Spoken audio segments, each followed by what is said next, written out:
Buenas noches, mi nombre es Christopher Greta Quintanilla y pertenezco a la carrera de Gestión y Mantenimiento de Maquinaria Pesada del cuarto ciclo. A continuación voy a pasar a explicar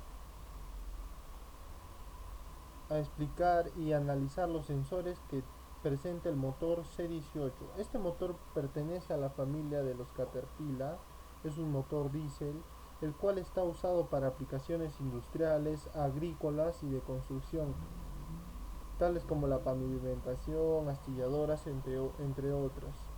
Una de las principales funciones de este motor es que tiene un sistema de aire-aire, tiene un sistema de control eléctrico, mazo de cable sobre espuma, también tiene un sistema de enfriamiento, presenta termostatos y cajas, tomas verticales, una bomba de agua centrífuga.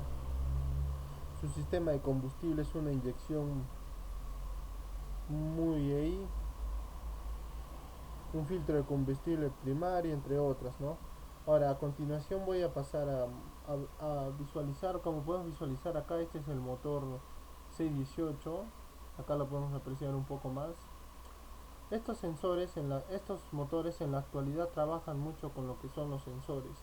Acá pude obtener una imagen de lo que viene a ser bueno, se podría decir el plano del funcionamiento del sistema de combustible. Como podemos apreciar acá, nos muestra los sensores que vienen a tener. Tenemos un sensor de presión de sobrealimentación del motor, un sensor de presión atmosférica, sensor de temperatura total del motor, un sensor del nivel del refrigerante. Acá podemos ver también que tenemos un sensor del vehículo.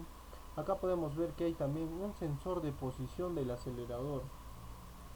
Vamos a hablar de los sensores principales que sí o sí debe tener, sí o sí sabemos que tiene un motor, el cual es el sensor de presión de aceite y el sensor de temperatura. El sensor de presión de aceite, ¿por qué tiene tanta importancia? Porque dicho sensor va a ser el que indique la presión que tiene el aceite para el funcionamiento del motor. Nosotros sabemos que el motor tiene que trabajar a una presión de aceite adecuada, porque si no trabaja dicha presión de aceite adecuada, este motor no va a trabajar a su 100%, ¿listo? También sabemos que va a presentar un sensor de temperatura. Dicho sensor de temperatura le va a indicar a la EQ la temperatura que tiene ese motor, y eso va a permitir que la EQ active el ventilador, active lo que es el sistema de refrigeración, entre otros, ¿no? También tenemos lo que es un sensor de posición del cigüeñal, sensor de posición del eje de levas y sensor de temperatura y refrigerante del motor. Este sensor de temperatura del refrigerante del motor va a indicar la temperatura a la que se encuentra el refrigerante. Eso recién va a abrir la válvula y va a permitir que el refrigerante pase por el radiador y se elabore todo su proceso. El sensor de posición del cigüeñal sabemos que va colocado para el lado del cigüeñal, que vendría a ser por esta parte, y el del eje levas por esta parte. El sensor, como lo podemos ver, tenemos tipos de sensores. Sabemos que hay sensores inductivos, sensores pasivos, sensores Folk. Entonces cada tipo de sensor es diferente, ¿no? Como nosotros, por ejemplo, podemos hablar del sensor de presión de aceite. Dicho sensor es un sensor, si no bien me equivoco, es un sensor que tiene tres salidas. Uno va a ser el positivo, uno va a ser la señal y el otro va a ser el negativo. Por ejemplo, el sensor del eje de levas vendría a ser un sensor pasivo, el cual él mismo fabrica su propio voltaje, ¿no? Y nosotros mediante el proceso, cuando hagamos mantenimiento, vamos a medir estos sensores. Normalmente lo podríamos hacer el apoyo de un multímetro y un osciloscopio, ¿no? Con un multímetro es muy fácil medir esto. Por ejemplo, en el caso de este sensor de presión de aceite, para ver si está totalmente en un buen funcionamiento, lo que haríamos sería nuestro multímetro. Primero tenemos que reconocer cuál de las salidas va a ser el positivo, cuál va a ser el negativo y cuál va a ser la señal. Es muy fácil. Para hallar, por ejemplo, el positivo, conectamos el multímetro, nuestro positivo del multímetro, comenzamos a probar con una de las entradas y el negativo a masa, hasta que nos dé el voltaje un poco menor de 5 voltios, porque nosotros sabemos que estos sensores trabajan con 5 voltios, ¿listo? Entonces, hasta hallar el positivo, lo encontramos y ya sabemos cuál es positivo. Puede ser que tengamos nuestras dudas, entonces también podemos probar porque podemos conectar el negativo del multímetro a uno de los puertos de nuestro sensor y el positivo a la batería, y nos debería indicar el voltaje que tiene nuestra batería.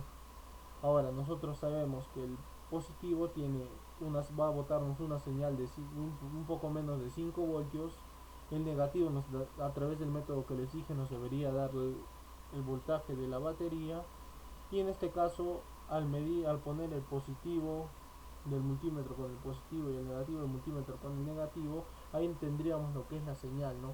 Si nosotros conectamos ahí un osciloscopio, podríamos ver qué tipo de señal nos va a dar, si una señal inductiva o una señal Hall. ¿Listo? Es muy importante saber que en la actualidad todo el sistema de nuestros motores trabajan con sensores. Por ejemplo, el sensor de posición del acelerador nos va a indicar la brida que va a tener la mariposa para que sea el proceso de inyección. Los inyectores mismos ya trabajan con sensores, cada uno va a tener un sensor de posición para indicar en qué posición se encuentre cada inyector para que sea el procedimiento, ¿no? Tenemos sensores como el de presión atmosférica, el cual nos va a indicar a qué presión está trabajando, si está trabajando en altura, en esto. Entonces, esto nos permite que la EQ realice todas las configuraciones. La SM realice todas las configuraciones a través de estos sensores que envían un voltaje a la EQ. Listo, es importante saber que tenemos que saber cómo cómo reconocer en dónde se va a encontrar cada sensor, ¿no? Por ejemplo, el sensor del eje de levas se va a encontrar por el eje de levas. El sensor siempre va a estar cerca de la función que va a cumplir. Por ejemplo, el sensor de temperatura del refrigerante, vamos a saber que va a estar por la salida del refrigerante, por donde va a entrar. Entonces es muy fácil la ubicación de estos. Espero la explicación haya sido muy clara. Siempre es importante saber que estos motores trabajan ahora con full sensores, y reconocer los sensores principales, saber dar el mantenimiento y reconocer cuando tienen fallas. Muchas gracias.